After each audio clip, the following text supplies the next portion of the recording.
the Trevor Jackson Podcast. You know, if you can lose your job for giving a perspective, if you can lose your life for giving a perspective, how free is speech? And will those people who proclaim to be Christian empathize with you or have sympathy for you when you lose your job and you can't pay your finances? You know, it's just interesting seeing the state of this country. People are living so harsh and so,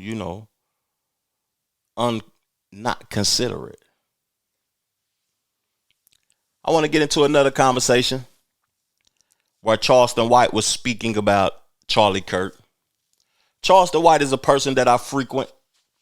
I can't even hide from him. It seems like the algorithm favors him. I don't never put his name in my search engine. I don't never, look for him. But he always have a viral take and people be reposting it and, putting it into the algorithm. So he had this to say about Kirk's losing his life. All that shit about black people violence, black people this. And guess who popped his fucking top? Guess who put a fucking tag on Charlie's toe? A fucking conservative white fucking kid. A Grand Theft Auto playing motherfucker. A Call of Duty playing motherfucker. Shot him. You know why? Because you're fucking children, Charlie. And I want you to hear me good, Charlie. Your fucking children are fucking trained killers. You know why? Charlie. They're not buying your fucking rhetoric. They're rejecting your rhetoric. You know why? They fucking like NBA Youngboy. They fucking like LeBron James. They like Kanye West. They like Stephen Curry. They don't want to fucking hear your shit about how violent niggers are. And they're trying to figure out how to make it amongst white children are bullying them. They're shooting up your fucking schools, Kirky boy. But you're worried about the niggers doing drive-by shooting, pulling up on each other blocks. Well, guess what, Charlie Kirky boy? They're not pulling up on suburban blocks. They're shooting up inner city hood blocks. So why the fuck you got your long white nose and those nigger business? And look what you got killed by, Charlie. Your own fucking kind. Had you been minding your business, you know what? Had you went back over there and had more debates with the niggers, you'd still be alive. You know why? Not one nigger hit you across your head, Charlie, for talking against their nigger ancestors. Not one nigger threw a rock at you, Charlie. Not one nigger did shit to you, Charlie. But guess who got something to you? Little white boy. 22-year-old cracker, pink-toed Peckerwood that shot you from quite a distance. You know why? You know why he didn't shoot so good, but he shot so good? The same fucking shit that they're using for our military, Charlie. I'm talking to you like you hear, Charlie. If you could hear me, I'm telling you, we would agree with each other. And they tell me all the time, if you could have met Charlie, you and Charlie said the same shit. Maybe so. We didn't get to meet, Charlie. So I get to talk to you since you're dead. Yeah, I would have loved to have met you before now, Charlie. I didn't know shit about you. I wish somebody would have told me about Charlie before he died. So you and I could have had an uncivilized debate. Because I would have. What's interesting to me is that I see a lot of people talking about his death so they can get into the algorithm to try to make some finances. I talked about Charlie Kirk on my channel a multitude of times.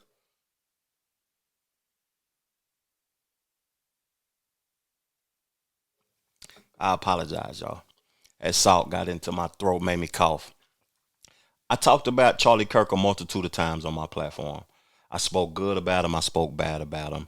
But in his death, why speak about him? And why be malicious to him in his death? Like, how can you go to sleep speaking malicious about somebody that you didn't even know during their death and dislike them because of the things that they said?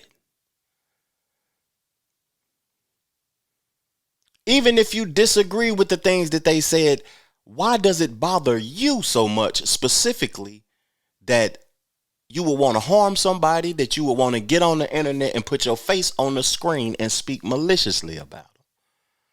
You the one dealing with problems, to me. Now, he said that his own kind was rejecting his rhetoric.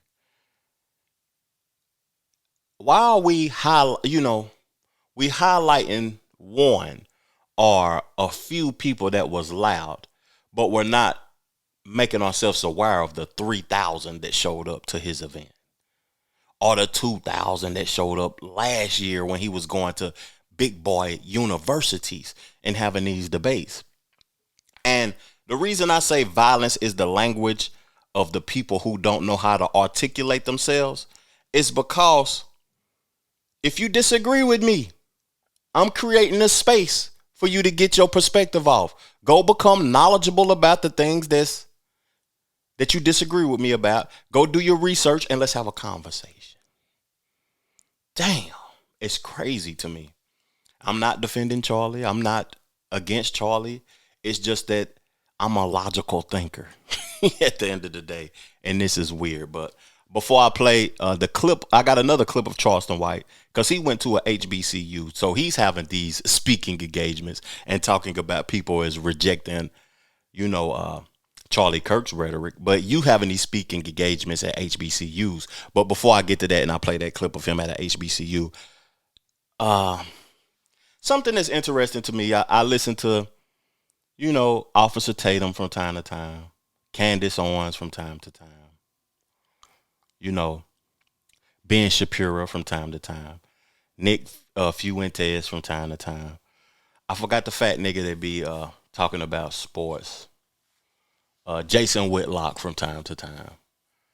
I just listen to everything because, it's nobody in the world that you're going to agree with in totality. So I'm not the type of individual that counsel people. Counsel culture is for people that don't know how to articulate themselves because you bothered by something that somebody said. You the problem, nigga. Not the person you counseling, because let them expose themselves.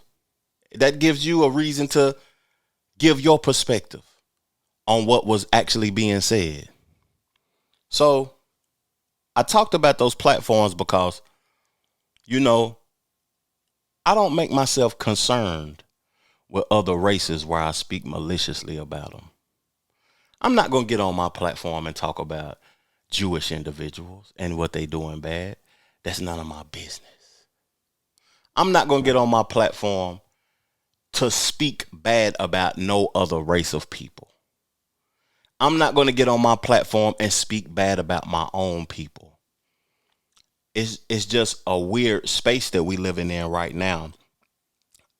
Charlie Kirk got on his platform and made himself concerned about black people. Talk bad about folks getting positions because of diversity, equity, and inclusion. Said that there need to be more fathers in the house. That's why black folks are killing up each other and there's so much crime. He said a multitude of things about black folks, that they don't deserve reparations. A lot of these people lump up a group of people because they see the majority or they see a few people doing things that they disagree with and they lump everybody up in it. Candace Owens, somebody that I frequent, I like Candace Owens' takes. But why is she so concerned with other people's and other race business?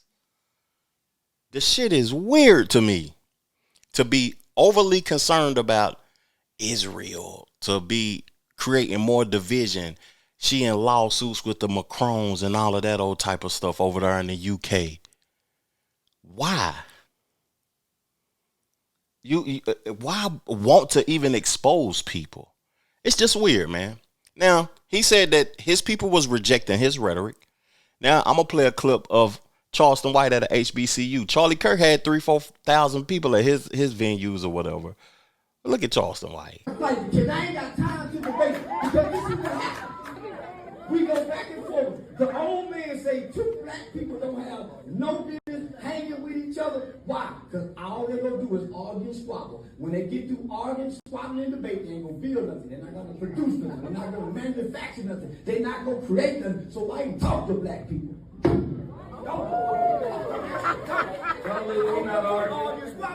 not arguing, Mr. White. We need plans. We need resources. that's what We we need talking about, how to alternative. do We're it. not coming with alternative debate. Let's go.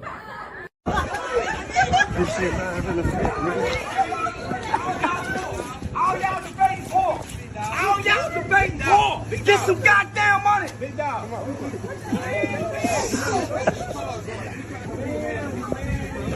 Y'all want to debate? Y'all gotta, listen, y'all got an educated scholar, college educated nigga talking street talk, criminal talk. I wasted my time. Most educated game, not a goddamn thing, nothing. I thought I was talking to children. I'm arguing with adults. What would you do? Why are you walking away from your people? Why are you walking away? I'm down about my people. Mr. White. If you don't care about your people. The white fuck my people. I don't give a damn about my people. You right there, bro. You right here. Charles. They wasted my time bringing me here. They wasted my motherfucking time. Damn, man. Fucking with me about my people. Y'all don't even care about y'all people. Go talk to your grandmama then.